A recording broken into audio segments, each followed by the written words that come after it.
Hey neighbor, welcome back to another episode of 7 on Sunday. My name is John, and this week we're talking about bands who are down to their last remaining original member, the ones who served as a foundation and managed not to crumble when everyone else fell by the wayside. There's a lot of options I could have gone with, but I landed on the list I have for a reason. Watch till the end of the video. There's a loose connection between everyone here, and you might just have to break out the tinfoil hat. But really though, I do hope you enjoyed this video. I spent a lot of time researching and writing, so it would mean a lot if you could take a second to hit the like button and maybe drop a comment with your thoughts on the ones that I did pick. I couldn't get to everyone this time, but if you do want a part 2, sound off down below.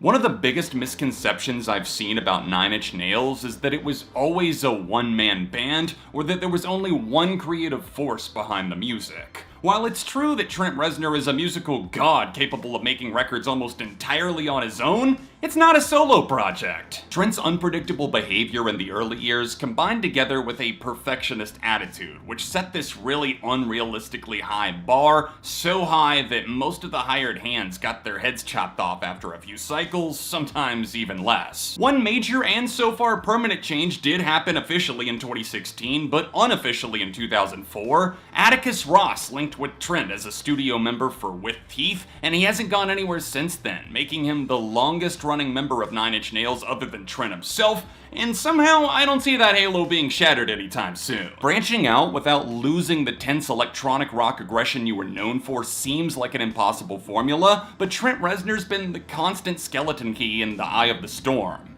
His willingness to prioritize his health, recommit to the music, and collaborate with other brilliant minds led to the continued success of a project many predicted would die off in the 2000s.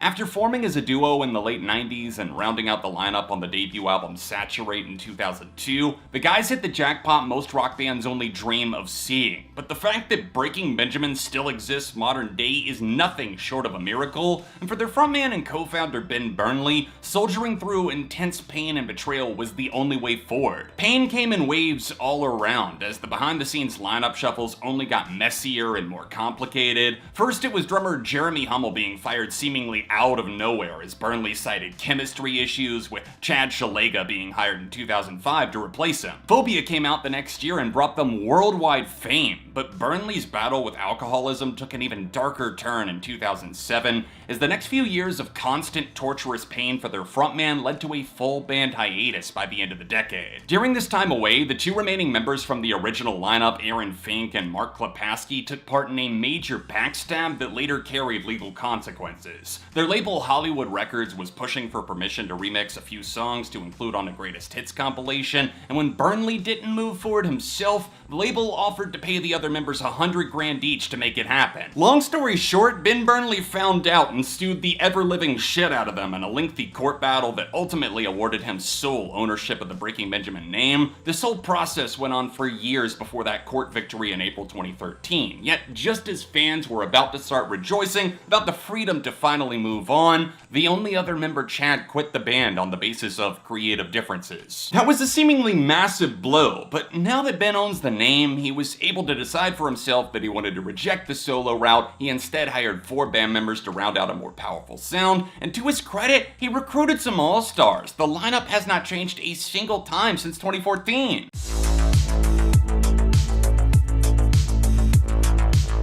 With over 40 million records sold globally, you could definitely say the Offspring are one of the most famous punk rock bands of all time. Yet at this point in the 2020s, only one OG remains, and that just so happens to be Guy Fieri's long-lost brother, molecular biologist Dexter Holland. For the first few years, they were called Manic Subsidal and had Dexter on guitar, even though he was more of a drummer back then, but that quickly changed as they fired vocalist Doug Thompson and made Dexter Holland their permanent frontman. The members remained steady after changing their name to the Offspring, and they came into that classic lineup era bolstered by guitarist Noodles, founding bassist Greg Kay, and drummer Ron Welty. That core group recorded their most beloved classics from Ignition to Americana to Smash, and it wasn't until 2003 that Welty walked away, opening the door for their long-running unofficial session touring member Josh Freese. But the other changes to the band don't really matter for the sake of this video. I just mentioned their founding bassist being in the picture alongside Dexter throughout all of this, so why did the Offspring qualify for this list?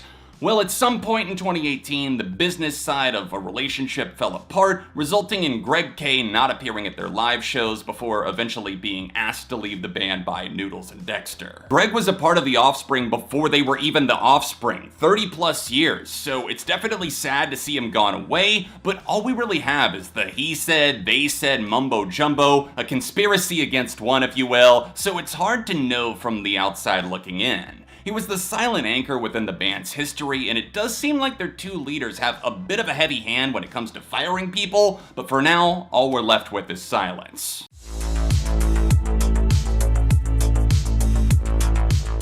Ice Nine Kills are one of the heaviest, most creative bands to ever emerge from the quote-unquote scene, dodging blows that would be lethal if left in the wrong hands, yet here comes Inc., oozing with life more than 10 years after losing the only other long-lasting founder, Jeremy Schwartz. Spencer Charnas is the guy you can point almost all of that credit to, not that he's carrying the entire band and playing every instrument, but he did co-found Ice Nine Kills and is by far the only member to have constant involvement throughout every stage of their 20-year career. The entire band other than Spencer dropped out not long after their first album in 2006, leading to a seemingly never-ending string of hiring, rotating, and resetting. But there was a time of consistency in the chaos as Spencer Charnas fronted the Ambitions, while guitarist and co-vocalist Justin DeBleek stood alongside drummer Connor Sullivan from 2009 to 2018. Their tenures marked some of the longest stints in the Ice Nine Kills book and really helped pave the road with buzzworthy albums like The Predator Becomes the Prey and Every Trick in the Book. They were making melodic metalcore bangers with a keen eye for showmanship, but the bottom fell out once again after their extremely successful album The Silver Screen made them more of a household name, thanks in no small part to the horror community. The quality of the music is still a cut above the rest, and it doesn't hurt that Spencer and the team are marketing geniuses, and that they're one of the only rock bands that seem to know how to boost their relevance factor and sling merch without drastically changing the sound, or taking the fun out of what they do better than anyone else.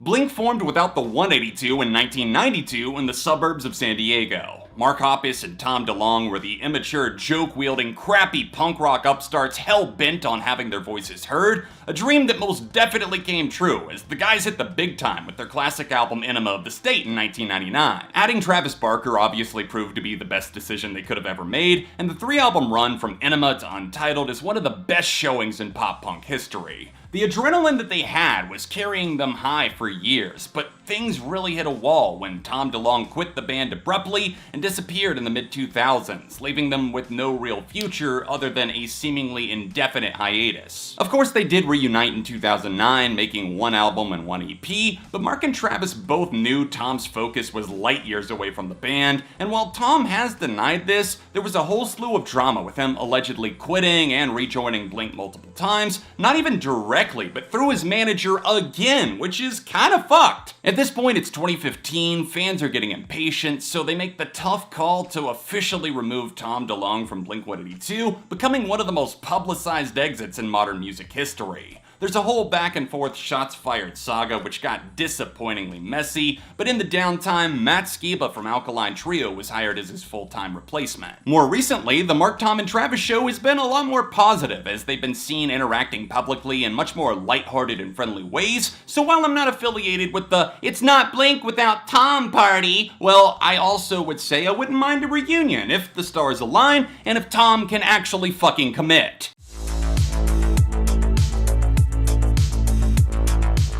Heavy metal band Slipknot have a story that is nothing short of tragic. The early days were ripe with turnovers, and the iconic 9-member lineup wasn't established until their self-titled debut, 4 years after their formation in 1995. They leaned heavily into their evolving mask imagery, assigned numbers, and menacing musicality, all of which won them millions of fans, and it seemed like they were finally locked in for a lineup built to last. After releasing the more groove metal-oriented All Hope Is Gone, they agreed it was a natural stopping point to catch their breath after years of going non-stop. During this hiatus, though, their world was turned upside down, as founding bassist Paul Gray was found dead in 2010 at the young age of 38. An abrupt announcement in late 2013 revealed that founding drummer Joey Jordison was out of the band, yet no one could give a solid answer as to what the hell happened. It was well into the demoing sessions for what would become Point 5 The Grey Chapter, so of course, fans are upset, fans are pissed that one of the greatest drummers to ever do it wasn't in Slipknot anymore. He later revealed that he'd been diagnosed with acute transverse myelitis, a rare disease that left him unable to use his legs for years, so his physically demanding drumming job just wasn't possible anymore. So with Joey's exit, just one original member remained,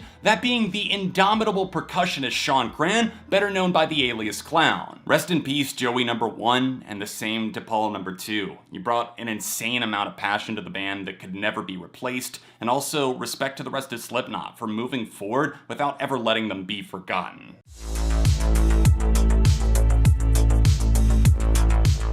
And in a twist that absolutely none of you saw coming, I know you didn't, the Brendon Urie Show dominates all the way to number 1 with a long list of former bandmates piling up, sitting quietly in the distance as the young fans slowly forget that Panic at the Disco was actually a band at one point in the timeline. It's no secret that Panic is essentially a solo project now, but long before any of that questionable mediocrity, there was a young 4-piece band shooting for the moon on a remarkable debut album you have to hear to believe, and a Beatles-esque follow-up that brought their primary lyricist further into the spotlight. And that man was not Brendon Urie, that was Ryan Ross. Ryan may not have been a kind soul in the way that he treated his bandmates, but he had a hell of a talent for orchestrating, writing, and bringing weird shit together in the best way. But as time went on, he sought more creative control, which naturally strained his relationship with Brendon, given that he was the front man, and shortly into the recording sessions for album 3, their desire for different directions for Panic pulled them apart like opposite sides of magnets, as both Ryan Ross and John Walker left and never came back. Brendon Urie and drummer Spencer Smith were the only original members still standing, but they did recruit some solid studio personnel that also chipped in with the writing for the next 2 records.